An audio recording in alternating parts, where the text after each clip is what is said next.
Welcome to రాజనీతి. జమ్మూ కాశ్మీర్లోని పహల్గామ్లో పర్యాటకుల మీద జరిగిన దాడికి భారత్ ప్రతీకారం తీర్చుకుంది. గత కొద్ది రోజులుగా భారత్ తమ మీద దాడి చేస్తుందని పాకిస్తాన్ నాయకులు చేస్తున్న ప్రకటనలు నిజం చేసి గత రాత్రి పాకిస్తాన్లో టెర్రరిస్ట్ క్యాంపుల మీద భారత ఆర్మీ క్షిపణి దాడి చేసింది. పాకిస్తాన్ ఆక్రమిత కాశ్మీర్, పాకిస్తాన్ ఈ రెండు ప్రాంతాల్లో 9 శిబిరాలను ధ్వంసం చేసింది. సింధూర్ పేరుతో చేసిన ఈ దాడులు విజయవంతమైన అర్ధరాత్రి 1:44 జరిగిన ఈ దాడికి పాకిస్తాన్ బెత్తరపోయింది. పరిసర ప్రాంతాల్లో ఉన్న ప్రజలంతా భయభ్రాంతులయ్యారు.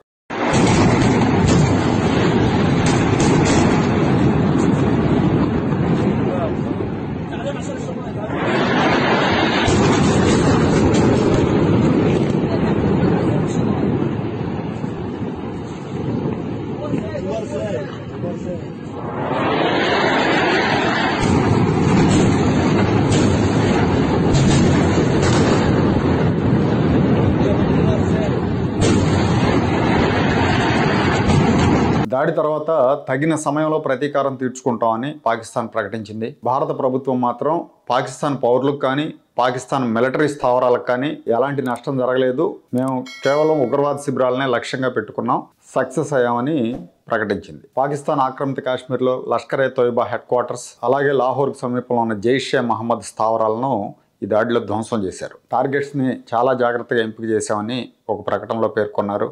దాడి జరిగిన వెంటనే జస్టిస్ సర్వ్డ్ అని ఇండియన్ ఆర్మీ ట్విట్టర్ అకౌంట్లో పోస్ట్ చేసింది. భారత రక్షణ మంత్రి రాజ్నాథ్ సింగ్ గారు కూడా భారత్ మాతాకి జై అని పోస్ట్ చేశారు. అలాగే చాలామంది కేంద్ర మంత్రులు, ముఖ్యమంత్రులు కూడా భారత్ మాతాకి జై, జై హింద్ అని పోస్టులు చేశారు. దాడి జరిగిన వెంటనే పాకిస్తాన్ సరిహద్దుల వెంట భారత్ ఎయిర్ డిఫెన్స్ను కట్టుదిట్టం చేశారు. దాడి తర్వాత పాకిస్తాన్లో ప్రధాన నగరమైన లాహోర్ విమానాశ్రయాన్ని మూసేశారు. అలాగే ఉత్తర భారతదేశంలో పాకిస్తాన్ సరిహద్దులకు దగ్గరకు ఉండే జమ్మూ కాశ్మీర్, పంజాబ్ రాష్ట్రాల్లో విమానాశ్రయాలను మూసివేశారు. గతంలో సర్జికల్ స్ట్రైక్స్ చేసినప్పుడు పాకిస్తాన్ అలాంటిదేమీ జరగలేదని బుకాయించింది. కానీ ఈసారి మాత్రం దాడులు జరిగినట్టు ఒప్పుకుంది.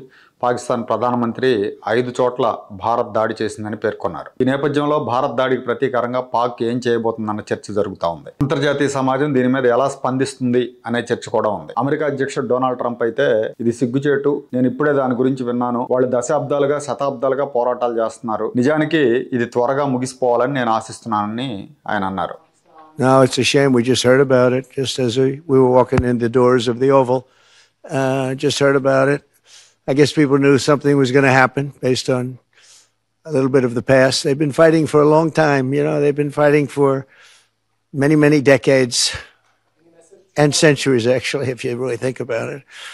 No, I just hope it ends very quickly. అలాగే ఉగ్రవాద శిబిరాల విధ్వంసం గురించి భారత విదేశాంగ శాఖ అధికారులు రష్యాతో, అమెరికాతో, సౌదీతో, యుఏఈతో పంచుకున్నారు. అంటే ఎక్కడ కూడా పౌర వ్యవస్థ కానీ పాకిస్తాన్ మిలిటరీ వ్యవస్థ కానీ ఇబ్బంది కలగకుండా కేవలం ఉగ్రవాదులనే టార్గెట్ చేశామని ఆయా దేశాలకు తెలియజేశారు. అయితే రేపు పొద్దున పాకిస్తాన్ ప్రతీకారం ఎలా ఉండబోతుంది, ఒకవేళ ఇది యుద్ధానికి దారితీస్తే ఏ దేశం ఎటువైపు ఉంటుందన్న చర్చ కూడా ఉంది. చైనా తాము పాకిస్తాన్కి సహకరిస్తాం యుద్ధం వస్తే అని ఆల్రెడీ ఇప్పటికే ప్రకటించింది. అలాగే టర్కీ కూడా పాకిస్తాన్ వైపే ఉంటుంది.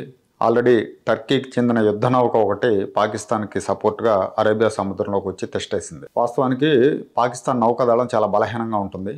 కాబట్టి భారత్ నౌకాదళాన్ని ఎదుర్కోవాలంటే పాకిస్తాన్కి ఎక్స్టర్నల్ సపోర్ట్ కావాలి, టర్కీ సపోర్ట్గా వచ్చింది అనుకోవాలి. అయితే కీలకమైన అరబ్ కంట్రీస్ మాత్రం ఈ విషయంలో ఎలాంటి ప్రకటన చేయలేదు. గతంలో ఎప్పుడైనా ఉద్రిక్తతలు వచ్చినప్పుడు సౌదీ, యుఏఈ లాంటి దేశాలు పాకిస్తాన్కి సపోర్ట్ చేసేవి. కానీ ఈసారి మాత్రం ఆ దేశాలు న్యూట్రల్గా ఉండే అవకాశం ఉంది. అలాగే ఇరాన్కు పాకిస్తాన్కు ఉన్న గొడవల దృష్ట్యా ఇరాన్ కూడా ఈ విషయంలో జోక్యం చేసుకునే అవకాశం ఉండదు. మన పక్కనే ఉన్న బంగ్లాదేశ్ విషయం అందరికీ తెలిసిందే. అక్కడ ప్రభుత్వం మారాక పూర్తిగా భారత వ్యతిరేక విధానాన్ని అవలంబిస్తున్నారు వాళ్ళు. అక్కడ ఆ దేశ ఆవిర్భావానికి భారతదేశమే కారణం. కానీ వాళ్ళు ఎందుకో కానీ భారత్కు వ్యతిరేకంగా అక్కడ ప్రజల్లో కూడా విద్వేషాన్ని పెంచి పోషిస్తూ ఉన్నారు. షేక్ హసీనా, ముజిబుర్ రెహమాన్ వీళ్ళకి సంబంధించిన వాళ్ళ ప్రభుత్వాలు ఉన్నప్పుడు భారత్ అనుకూల వైఖరి ఉంటుంది.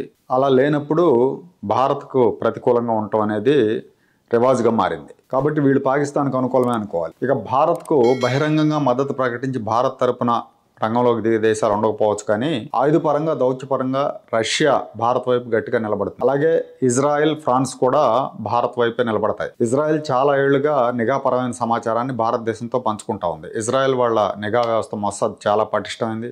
ఎప్పటికప్పుడు పాకిస్తాన్, చైనాలకు సంబంధించిన సమాచారాన్ని భారత్తో షేర్ చేసుకుంటూ ఉంటుంది. ఇక పాకిస్తాన్కి అవతల వైపు సరిహద్దునున్న ఆఫ్ఘనిస్తాన్ కూడా పాకిస్తాన్ వైపు ఉండే అవకాశాలు లేవు. అక్కడ తాలిబాన్లు అధికారంలో ఉన్నప్పటికీ తాలిబాన్లకి పాకిస్తాన్కి చెడిపోయింది. సరిహద్దుల్లో ఘర్షణలు కూడా జరుగుతున్నాయి. అలాగే తాలిబాన్లు కూడా భారతదేశంతో సంబంధాలు పెట్టుకోవడానికి ఇంట్రెస్ట్ గా ఉన్నారు. వాళ్ళ దేశంలో మౌలిక సదుపాయాలు, రోడ్లు, ఆసుపత్రులు నిర్మాణాల్లో భారత్ సహకరించాలని వాళ్ళు ఆల్రెడీ కూడా రిక్వెస్ట్ చేస్తూ ఉన్నారు.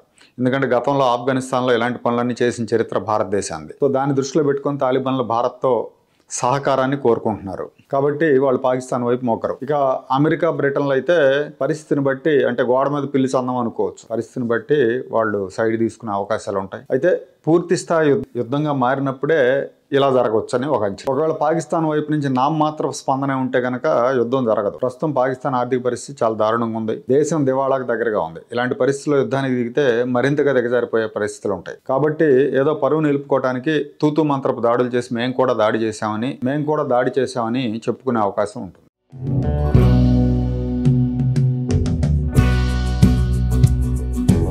Like, share and subscribe to Rajaniti channel.